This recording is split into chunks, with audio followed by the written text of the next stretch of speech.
Hello बच्चों, कैसे हो आप सब। मैं अमृता मैम आज आपके लिए बहुत इंटरेस्टिंग कहानी लाई है। एक हिंदी की कहानी जिसका शीर्षक है एकता में शक्ति है। एकता में शक्ति है यानी कहानी के द्वारा हम इसे समझते हैं। ठीक है, तो एक समय की बात है, एक किसान जिसका नाम था रामू।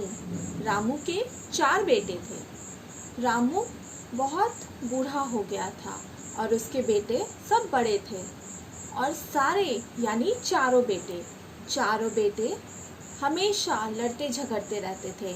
तो रामू को लगता था कि मैं इन्हें कैसे समझाऊं। हर प्रयास करके वो थक गया था।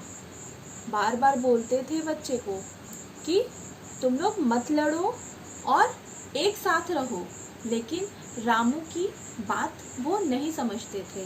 वो हर प्रयास करके थक गया। एक दिन रामू खेत में काम करते करते तबीयत खराब हो गई उसकी। तो सब बेटे उसके पास बैठे थे।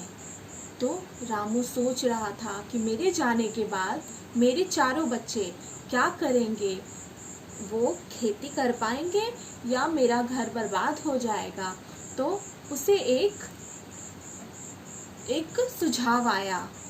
उसने सोचा कि इन लोगों को अब यही प्रयास करके मैं सही कर पाऊंगा। तो उसने एक लकड़ी की गट्ठी लाई।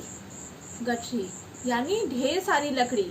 ये इस तरह से ढेर सारी लकड़ी उन लोगों को लाके 4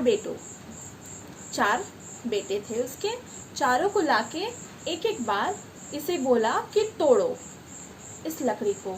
एक साथ इतनी लकड़ी को तोड़ने बोला। तो सभी ने एक एक बार कोशिश किया।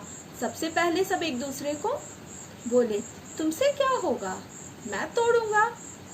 तो फिर वो तोड़ने का कोशिश किया, बहुत तोड़ा, इसे तोड़ रहा है, लेकिन किसी से वो लकड़ी की गठरी नहीं टूटी। तो फिर बोला कि पापा आपने हमें ये बेकार काम क्यों दिया। सबने गुस्सा होके इस लकड़ी को फेंक दिया। उसके बाद उसके पापा यानी रामू ने सभी लोगों को एक एक लकड़ी हाथ में दी और बोला इसे तोड़ो। तो सभी ने एक बार में इसे तोड़ दिया। एक करके ऐसे इसे तोड़ लिया। तो उसके पापा यानी रामू ने उसे समझाया कि तुम इसकी सहायता से इस बात को सीखो कि जब तुम लोग एक रहोगे तो कोई भी तुम्हें तोड़ नहीं पाएगा, और जब तुम अलग हो जाओगे तो आराम से सब तुम्हें तोड़ सकते हैं। तो ये बात और इस प्रयास से रामू ने अपने बच्चों को ये समझाने में सफलता पाई कि एकता ही में शक्ति है।